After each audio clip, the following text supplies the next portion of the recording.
José Carlos dos Santos, mais conhecido como Russo, nasceu no Rio de Janeiro, em 3 de junho de 1949, é um ex-jogador de futebol que atuava como volante. Filho de um pintor de carro e de uma dona de casa, durante criança, sua vida se resumia a estudar e bater bola na rua. A necessidade fez com que logo aos 14 anos começasse a trabalhar como torneiro mecânico. O sonho de se tornar jogador, no entanto, ainda estava muito presente na cabeça daquele menino de cabeleira castanha, na verdade, quase que avermelhada.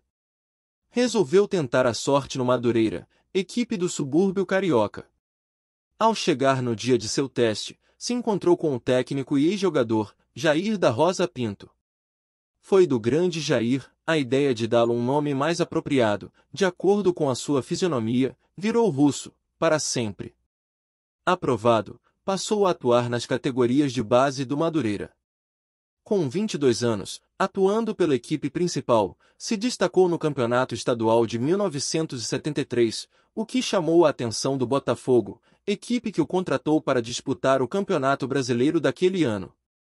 Teve poucas chances e acabou emprestado para o Clube do Remo em 1974.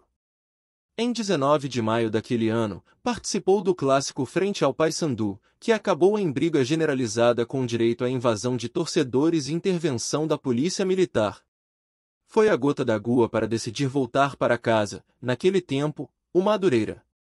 Logo na segunda rodada do Estadual do Rio de Janeiro, em 10 de agosto, teve atuação impecável na vitória da equipe suburbano frente ao Flamengo por 2-1 em pleno Maracanã. Ao final do campeonato, novamente Russo voltou a ser cortejado por outras equipes. Quase foi para o Vasco da Gama, mas em janeiro de 1975 chegou ao Corinthians. O clima no alvinegro paulistano não era dos melhores, uma vez que tinha perdido o estadual para o rival Palmeiras, pouco menos de um mês antes, e com isso o tabu sem títulos tinha alcançado 20 anos. O que estava ruim, piorou com a saída do grande craque do time, Rivelino, acusado pela direção alvinegra de ter tremido na final do Paulistão, contratado pelo Fluminense. Seu primeiro ano no Corinthians foi difícil, sobretudo pela pressão da torcida que não se conformava com mais um ano sem conquistas. Em 6 de julho daquele ano, após sofrer uma goleada por 5-1 para a Portuguesa, a torcida cercou o ônibus do time e ameaçou virá-lo. Foi demais para Russo, que decidiu ir embora de volta ao Rio de Janeiro. Convencido, acabou ficando e para sempre entrou na história da equipe paulista.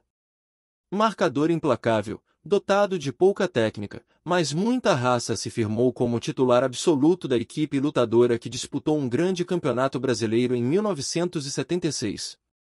Em 5 de dezembro daquele ano, coube a ele vestir a camisa 10 alvinegra, na partida válida pela semifinal, frente justamente o Fluminense de Rivelino, também camisa 10. Em um Maracanã lotado, com a maioria da torcida pertencente à equipe adversária, a alvinegra, algo jamais visto na história do futebol mundial, em fato que passou para a história do futebol brasileiro como a invasão do Maracanã. Ainda assim os paulistas eram considerados zebras frente à máquina tricolor. Momentos antes de pisar no gramado, Russo tinha uma preocupação a mais. Na véspera, tinha sido chamado pelo técnico Duque, e recebido um pedido de Roberto Barros, que era pai de santo, e, por conta disso, era mais conhecido como Pai Guarantã. Ao receber o Exu Rei, ele afirmou que o Corinthians levaria melhor e que Russo faria um gol, mas que para isso se concretizasse o meio-campista alvinegro teria que passar 3 vezes a mão na bunda de Rivelino. Russo sabia que Rivelino tinha a cabeça quente, o que ele não tinha ideia era de como ele conseguiria atender à orientação do Pai Guarantã. Em certo momento do jogo, surgiu a oportunidade. Após ver o camisa 10 carioca no chão, por conta de uma falta sofrida, deu a mão a ele e bateu 3 vezes em sua área traseira. O alívio foi total, agora só faltava o gol, que não demorou muito e foi marcado com uma inusitada e belíssima meia bicicleta que tirou totalmente o goleiro Renato da jogada. Era o gol de empate, daquela partida que terminaria 1-1. Para comemorar, usou a sua marca registrada, mandou beijos, muitos deles, para a torcida, hábito que já tinha feito com que tivesse ganhado outro apelido, Beijinho Doce, este dado pelo jornalista Osmar Santos. Na decisão de pênaltis, Russo voltou a marcar, na vitória por 4-1 que deu a vaga final do Campeonato Brasileiro ao Corinthians. Se o título não veio naquele ano, viria no seguinte, em 13 de outubro de 1977, na vitória por 1-0 na final do Campeonato Paulista frente à Ponte Preta. Ao longo de 3 temporadas, disputou 201 jogos e marcou 22 gols. Ficou no Corinthians até 1978, de onde saiu para atuar no América do Rio em 1978, durante o estadual daquele ano. No ano de 1979, Russo mostrou todo o seu poder de andarilho da bola, atuou em 3 equipes diferentes, após sair do América no início de 1979. Foi para o Volta Redonda disputar o Campeonato Carioca de 1979 especial, que durou até abril. Em maio de 1979, Russo retornou para o Botafogo, para a disputa do Campeonato Carioca de 1979. No ano de 79 houve 2 campeonatos estaduais no Rio de Janeiro. Após o término do Estadual do Rio, Russo retorna para São Paulo, para jogar o restante do Campeonato Paulista pelo Juventus da Moca. Em um ano ele passou por 3 equipes diferentes, permaneceu no Juventus o ano de 1980. Em 1981, Russo retorna para o Volta Redonda, para a disputa do Campeonato Carioca, permaneceu no Volta Redonda até 1982, aonde disputou a Taça de Prata e o Campeonato Carioca de 1982, pelo Voltaço. A dificuldade em manter o peso, no entanto, algo que o perseguiu durante toda a carreira, se intensificou ainda mais e refletiu muito em seu futebol.